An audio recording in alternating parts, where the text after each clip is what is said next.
Hello வணக்கம். இது உங்கள் சிவி ஜோன். எல்லாரும் எப்படி இருக்கீங்க? இப்போ பார்த்தீங்கன்னா ஒரு சம்பவம், அதாவது காதல் மொட்டை கடுதாசி. ஸோ விஜய் பார்வதிக்கு வந்துட்டு 2 மொட்டை கடுதாசி வரைக்கும் வந்திருக்குல்ல. ஸோ அந்த கடுதாசியை அதில் ஒன்று வந்துட்டு யார் எழுதுனாங்க அப்படின்ற விஷயங்களை வந்து இப்போ அமித் வந்து ஷேர் பண்ணுறாரு. செம்மையாக விழுந்து சிரிக்கிறாங்க நம்ம விஜய் பார்வதி. அதை பற்றி பார்க்கலாம். அதுக்கு முன்னாடி பார்க்குற எல்லோரும் நம்மளோட சேனலை சப்ஸ்கிரைப் பண்ணிட்டு பாருங்கள், லைக் பண்ணுங்கள், கமெண்ட் பண்ணுங்கள், ஷேர் பண்ணுங்கள். இப்போ என்னென்னா, ஆல்ரெடி வந்து சாண்ட்ராக்கு எதிராக ஒரு சம்பவத்தை வந்து பண்ணுறாங்க அன்பு கேங். இப்போ கூட வந்துட்டு அதான் அன்பு கேங்னா என்ன, எல்லாருமே தானே. அவங்க பிளான் பண்ணது 5 பேர். ஆனால் ஆதரி, அதுக்கப்புறம் அரோரா எல்லாம் வந்து போகிறாங்க வெளியே போய் படுக்கிறதுக்கு. இது வந்து இவங்க என்ன நினச்சிட்டு இருக்காங்க, நம்ம வெளியே தான் போகிறன்ற மாதிரி ஒரு பாவனை காட்டணும். ஆனால் இதுக்கு பின்னாடி ஒரு பெரிய விஷயமே இருக்குது. கண்டிப்பாக இது சாண்ட்ராக்கு எதிராக பண்ணுற ஒரு விஷயம். ஏன்னா ஒருத்தவங்க வெளியே படுத்தாங்கன்றது இப்போ பெருசாக போகல. அதுக்கு பதில் ஒருத்தருக்காக நாங்களாம் வெளியே வந்தால் புரியுதுங்களா? இப்போ நேற்று வந்து பெருசாக பேசப்பட்டது பாருங்கள். உள்ளே எல்லாருமே சிரித்து பேசிகிட்டு இருக்காங்க.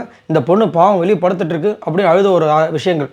இப்போது காலையில் வந்து வினோத் ஒன்றுமே சொல்ல, லைட் ஆஃப் பண்ணிட்டாங்கன்னா கொஞ்சம் அமைதியாக பார்த்து பண்ணிக்கோங்க. பேசுகிறது வெளியே சவுண்டாக பேசணுமா, சாங் பண்ணும்போது வெளியே பண்ணிக்கோங்க. அதுக்கப்புறம் வந்து தூங்கிக்கோங்க, இவ்வளோதான். அதுக்குன்னு பெட்டையே எடுத்துகிட்டு நாங்கள் போய் சீனாக போடுறது இதெல்லாம் தேவையில்லாது. இப்போ கொசு கடிக்கணுவாங்க, நாங்களும் கஷ்டப்பட்டுங்க. சபரி அதெல்லாம் வந்து சூப்பராக க்ரியேட் பண்ணுவார். ஏன்னா அந்த ஜெயிலில் இருக்கும்போது பாருங்கள், நான் காலையில் 4 மணி வரைக்கும் முழிச்சிட்டு இருந்தேன்டார். தேவையே இல்லை. அவர் முழிச்சிட்டு இருந்ததுனால அங்கே வந்து எதாவது நடந்துச்சா? ஆனால் அதை வந்து ஒரு பெரிய ப்ளஸ் பாயிண்ட்டாக சொல்லுவார். அதுக்கப்புறம் இன்னொரு இடத்துல வளரவும் வச்சார். என்னென்னா, அங்கே ஃபுல்லாக தண்ணியாக இருந்துச்சு, நான் தூங்கவே முடியல மழை பெஞ்சதுனால. எப்படி அதனால் வந்துட்டு இங்கே ஒரு விஷயத்த ஆரம்பிக்கிறாங்க. இன்னொரு பக்கம் வந்து மொட்டை கடுதாசின்ற விஷயங்கள் வந்து நம்ம அமித் வந்து பாத்திரம் தேய்ச்சிட்டு இருக்கார். பக்கத்தில் விஜய் பார்வதி உட்காந்துட்டு இருக்காங்க. பார்வதி, நான் ஐ லவ் யூ சொன்னேன்ல, அந்த மொட்டை கடுதாசி போட்டு யார் தெரியுமா, விக்ரம் அப்படின்னு ஒன்று சிரிக்கிறவங்க ஊழ்ந்து இதையா போய் தானே சொல்கிறா அப்படி. அவரு நிஜமாக தான் இப்போ தான் தெரிஞ்சுது, போய் அவங்ககிட்ட கேட்டுறது அப்படின்னு செம்மையாக ஒன்று சிரிக்கிறாங்க. அந்த பக்கம் அப்போ தான் வந்து விக்ரம் கிராஸ் ஆகுறாரு. எதுக்குடா அவன் முடிஞ்சால் கேட்ச் பண்ணிக்கணும்னு சொன்னானே அப்படின்னு. ஆமாம், அவன் வந்து he likes to miss with you. உன் கூட வந்து உரண்டு இருக்கிறது அவனுக்கு ரொம்ப பிடிச்சிருக்கு போல இருக்குது அப்படின்றாங்க. ஒரு செம்மையாக சிரிக்கிறாங்க விஜய் போகிறது. அடா பாவி அப்படின்ட்டு முதல்லேருந்தே அதை பண்ணுவார் நம்ம விக்ரம். என்ன அது வந்துட்டு எப்படின்னா, ஒரு சில நேரங்களில் வந்து ஹார்ஷாகவும் ஒரு சில நேரங்களில் கொஞ்சம் சாஃப்டாகவும் போகும். அதே மாதிரி பாருங்களேன், எப்போ வந்துட்டு விஜய் பார்வதி பேசினா அதை நோஸ் கட் பண்ணுறதுக்கு ரெடியாக இருப்பார். ஆனால் அப்பப்போ வந்து நல்லா பேசிக்கிற மாதிரி ஒரு பாவனையை வந்து காமிச்சிட்டே இருப்பார்.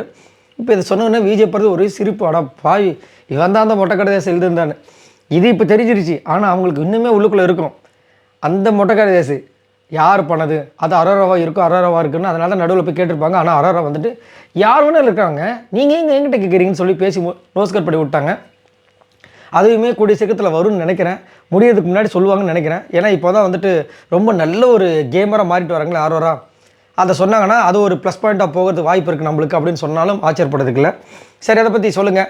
ஸோ இப்போ வந்துட்டு இந்த மொட்டை கடுதாசி மேட்டர் வந்துட்டு அமித் அவர்கள் சொல்லும்போது செம்மையாக ஒரு ஃபன்னாக போச்சு. ஆனால் இன்றைக்கி எபிசோட் பார்த்தீங்கன்னா ரொம்ப மொக்கையாக போச்சு. அதுவும் வந்துட்டு இன்றைக்கி நடக்க வேண்டிய ஒரு விஷயத்தில் டாஸ்க்கை வெறும் ஒரே ஒரு ரவுண்டை மட்டும் வச்சு முடிச்சிட்டாங்க. இதில் வேறு வந்து ஒரு சில அப்டேட்ஸ் வருது அப்படின்னு சொல்லிட்டு கமெண்ட்ஸில் கேட்குறாங்க. என்னென்னா, விஜய் பார்வதி அவங்களோட டீம் வந்துட்டு வெறும் ஒரு இதில் மட்டும் தான் வின் பண்ணாங்க, மீதி 4 இதுலையும் தோற்றுறாங்க. அதுக்கப்புறம் அமித் டீம் தான் ஃபுல்லாக கண்டுபிடிச்சி வின் பண்ணுறாங்க. அந்த மாதிரி அப்டேட் வருதுன்னு கேட்குறாங்க. சத்தியமாக எனக்கு தெரியாது, இது வரைக்கும் அந்த மாதிரி அப்டேட் வரல. அது வந்துட்டு நடக்காமலும் போகலாம். என்னென்னா, இப்போ வந்து ஒரு விஷயத்தை செட் பண்ணிட்டாங்க. என்னென்னு 4 அப்படின்னு விக்ரம் டீம். விஜய் பார்வதி டீமை வந்துட்டு எப்பயுமே டவுன் பண்ணால் தான் அங்கே ஓடும். இன்னொன்று அமித் டீம் தான் வின் பண்ணுறதுக்கு இதெல்லாம் வந்து நடக்குதுன்னு முன்னாடியே ஒரு பொருளையோ கிளப்பி விட்டாங்க. அப்போ ஆப்வியஸில் வந்துட்டு 5 எடுத்தால் தான் அமித் டீம் வின் பண்ணுவாங்க. இதை வச்சு கூட வந்து பண்ணியிருக்கலாம், இல்லை உண்மையிலே நடந்திருக்கலாம். பட் நம்மளுக்கு அந்த மாதிரி நியூஸ் வரல. அதனால் நான் தனியாக அதுக்கு வீடியோ போல் இதில் வந்து சொன்னதை சொல்கிறேன், உங்களுக்கு கன்வே பண்ணுறேன். உங்களுக்கு தெரிஞ்சதுன்னா சொல்லுங்கள், நானும் தெரிஞ்சுக்கிறேன். இதை பற்றி மறக்காமல் கமெண்ட் சொல்லுங்கள். பாய் நண்பர்களே.